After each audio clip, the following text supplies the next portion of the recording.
কি অবস্থা সবার? পরবর্তী ভিডিও নিয়ে চলে আসলাম।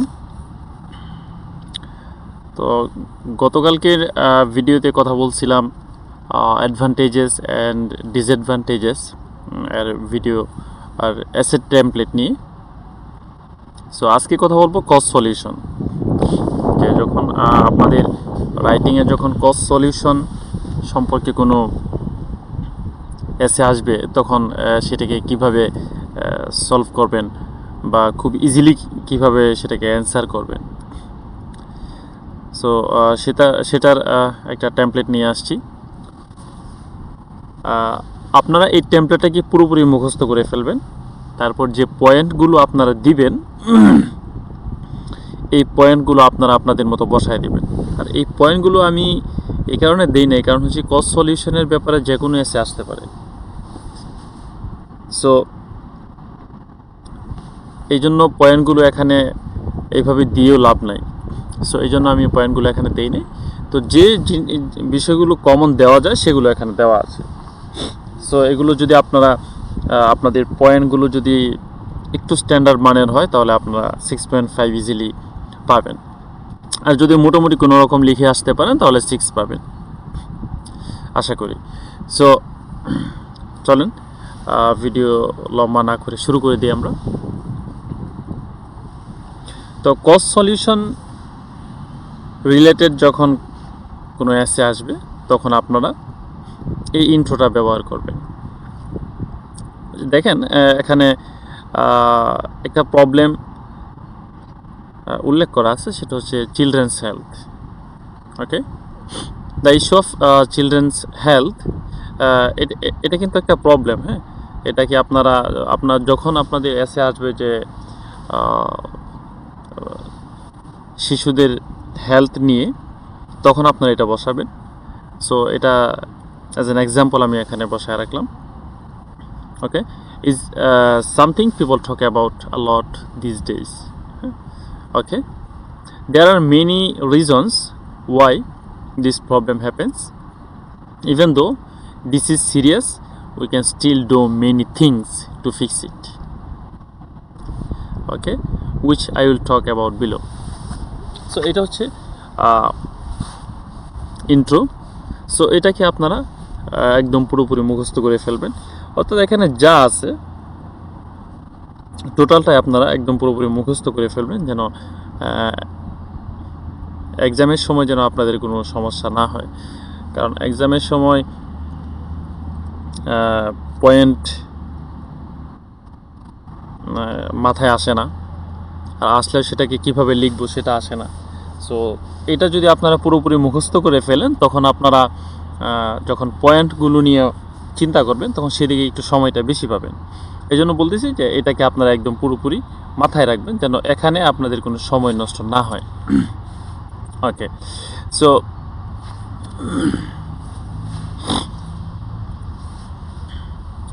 আমরা চলে যাই body 1. Now I will try to find out why this problem happens. ঠিক আছে, so to begin with. Okay, to begin with. So আপনারা যখন প্রথম পয়েন্টটা দিবেন সেটা শুরু করার আগে টু বিগিন উইথ এটা ব্যবহার করবেন। সো আমি গতকালকে ভিডিওতে বলছিলাম যে আপনারা যখন to begin with, moreover, firstly, secondly, thirdly এগুলো ব্যবহার করবেন তখন একটা এসের স্ট্যান্ডার্ড বেড়ে যায়। সো টু বিগিন উইথ দেওয়ার পরে আপনারা আপনাদের প্রথম পয়েন্ট যেটা আপনাদের মাথায় আসা সেটা আপনারা দিবেন। দেওয়ার পরে আপনারা ফর এক্সাম্পল একটা উদাহরণ দিবেন যে আপনারা যে পয়েন্টটা এখানে এলাবোরেট করছেন সেই পয়েন্টটাকে স্ট্রং করার জন্য একটা এক্সাম্পল দিবেন। ওকে, তারপর মোরওভার, আপনি যখন সেকেন্ড পয়েন্ট দিবেন তখন দিবেন হচ্ছে মোরওভার। ওকে, মোরওভার দেওয়ার পরে আপনারা আপনাদের সেকেন্ড পয়েন্ট দিবেন। সেকেন্ড পয়েন্ট দেওয়ার পরে আপনারা এখন আর ফর এক্সাম্পল লিখবেন না, এখন লিখবেন ফর ইনস্ট্যান্স। কারণ বারবার ফর এক্সাম্পল লিখলে আপনাদের ব্যান্ড স্কোর ভালো আসবে না। সো এই জন্য আপনারা লিখবেন ফর ইনস্ট্যান্স। ফর ইনস্ট্যান্স লেখার পরে আপনারা যদি থার্ড পয়েন্ট যদি দিতে চান থার্ড পয়েন্ট অবশ্য লাগে না, কারণ হচ্ছে দুইটা করে পয়েন্ট দিলে, আপনি যদি এখানে 2টা পয়েন্ট দেন, এখানে 2টো পয়েন্ট দেন, ইন্ট্রো কনক্লুশন, তাহলে আপনার 250 ওয়ার্ডের বেশি হয়ে যায়। সো এই জন্য আপনারা থার্ড পয়েন্টটা না দেওয়ার চেষ্টা করবেন। সো তারপরে যদি দেখেন যে আমার আইডিয়া জেনারেট হচ্ছে না, আমি যে 2টা পয়েন্ট উল্লেখ করছি, সেই 2টা পয়েন্ট দিয়ে এখানে 2টা পয়েন্ট, এখানে 2টা পয়েন্ট দিয়ে আমার 250 ওয়ার্ড হচ্ছে না, তখন আপনি এখানে একটা পয়েন্ট, এখানে 3 নাম্বার পয়েন্ট একটা বসাই দিতে পারেন। এছাড়া আপনি সবসময় চেষ্টা করবেন 2টা করে পয়েন্ট দেওয়ার জন্য, কারণ হচ্ছে আপনি যখন 3 নাম্বার পয়েন্টটা দিবেন, এখানে 3 নাম্বার পয়েন্ট দিবেন, এখানে 3 নাম্বার পয়েন্ট দিবেন। সো যদি ভুল হয়, গ্রামাটিকের ভুল, এনি টাইপস, যদি যে কোনো ভুল হয়, তখন আপনার বেঞ্চ স্কোর কমে আসবে। সো আপনি যদি কোনো ভুল ছাড়া যদি 2টা পয়েন্ট দিতে পারেন, তাহলে আপনার বেঞ্চ স্কোরটা বেশি আসবে। বেশি পয়েন্ট দিলে বেশি স্কোর আসবে, এটা ভুল কথা, কারণ হচ্ছে আপনি যত বেশি পয়েন্ট দিবেন, তত বেশি আপনার ভুল হওয়ার সম্ভাবনা থাকবে। সো এই জন্য যত কম পয়েন্ট দিবেন, পয়েন্ট দিয়ে সেটা নির্ভুলভাবে দিবেন, আপনার বেঞ্চ স্কোরটা ভালো আসবে। ওকে, সো সবসময় চেষ্টা করুন 3 নাম্বার পয়েন্টটা না দেওয়ার জন্য। আর যদি আপনাদের 250 ওয়ার্ড না হয়, 250 ওয়ার্ড, তখন আপনার 3 নাম্বার পয়েন্টটা দিতে পারে। ওকে, সো পরবর্তী 2 নম্বর বডি 2তে আমরা চলে আসলাম। We can take the right steps to solve this in a reasonable way. Okay, এই যে চিলড্রেন্স হেলথ, এটাকে, এই যে সমস্যাটা, এটাকে সলভ করার জন্য আমরা কি কিছু উদ্যোগ নিতে পারি? সো আমরা যেহেতু এখানে টু বিগিন উইথ ব্যবহার করছি, মোর ওভার ব্যবহার করছি, সো এখানে আমরা ব্যবহার করব ফার্স্টলি। তো আপনি ফার্স্টলি দেওয়ার পরে আপনি এখানে একটা কমা দিবেন, কমা দেওয়ার পরে আপনি আপনার ফার্স্ট পয়েন্ট দিবেন। ওকে, তো ফার্স্ট পয়েন্টটা দেওয়ার পরে, যেহেতু আমরা এখানে ফর এক্সাম্পল ব্যবহার করছি, এখানে ব্যবহার করব it can be seen that. It can be seen that দেওয়ার পরে এখানে একটা কমা দিবেন, কমা অলরেডি দেওয়া আছে। তারপর এই যে এখানে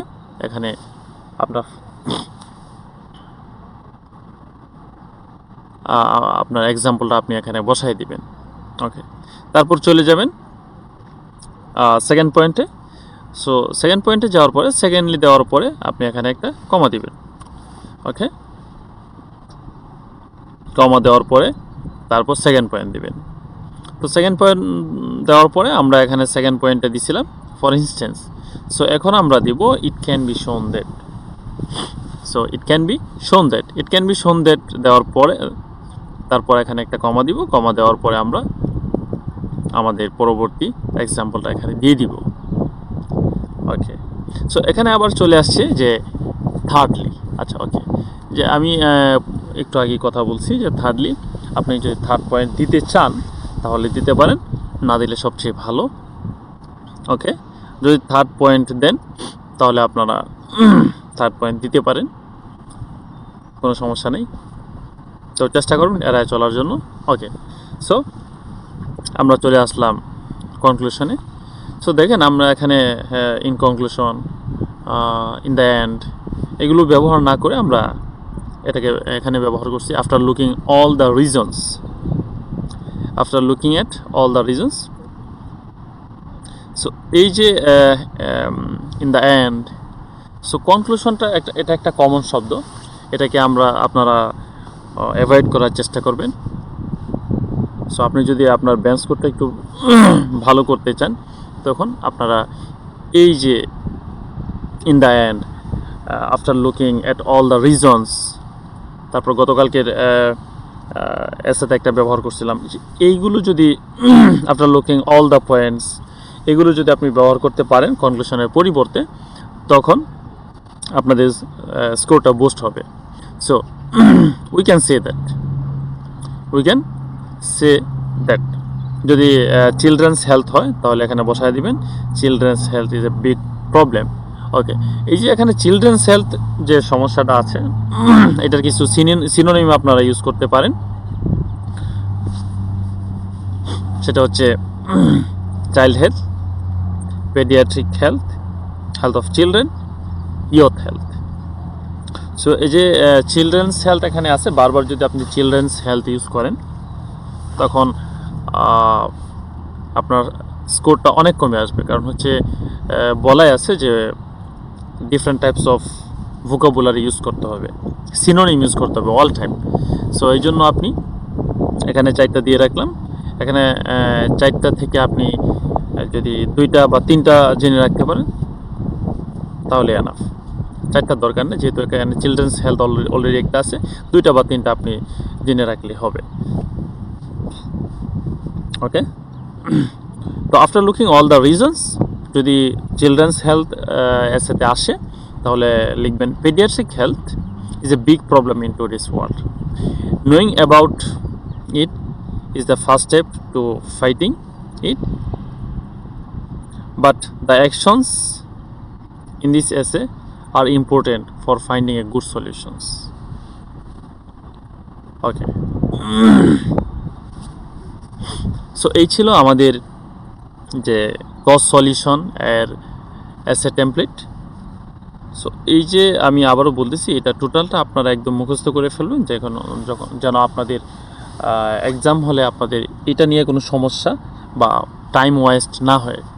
সো এই যে দেখেন এখানে অলরেডি এখানে 147 ওয়ার্ড দেওয়া আছে। সো এই যে 147 ওয়ার্ড এখানে অলরেডি লেখা আছে, আর বাকি আপনি যদি 110 ওয়ার্ড যদি কোনোভাবে এই যে গ্যাপগুলোতে আপনি বসায় দিতে পারেন তাহলে আশা করি আপনার 6 বা 6.5 চলে আসবে। সো এই টেমপ্লেটগুলো আপনারা বারবার প্র্যাকটিস করবেন। বারবার প্র্যাকটিস করার পরে আপনারা এই রিলেটেড কজ সলিউশন রিলেটেড কয়েকটা এসে দেখবেন। দেখার পরে আপনাদের যখন একটা ধারণা আসবে তখন আপনারা লিখবেন। লেখার পরে আপনারা চাইলে আমার কাছে পাঠাইতে পারেন, আমি দেখে দিব। আর হচ্ছে আপনাদের সবার কাছে একটা রিকোয়েস্ট থাকবে যে আমার চ্যানেলটা সাবস্ক্রাইব করবেন। আর আপনারা যদি আমার ভিডিওগুলোতে লাইক কমেন্ট করেন তাহলে আমার ভিডিওগুলো দ্রুত বুস্ট হবে। সো এই জন্য আপনাদের কাছে রিকোয়েস্ট থাকবে যে আপনারা লাইক কমেন্ট করবেন আর চ্যানেলটা অবশ্যই সাবস্ক্রাইব করবেন। সো দেখা হবে পরবর্তী ভিডিওতে। আল্লাহ হাফিজ।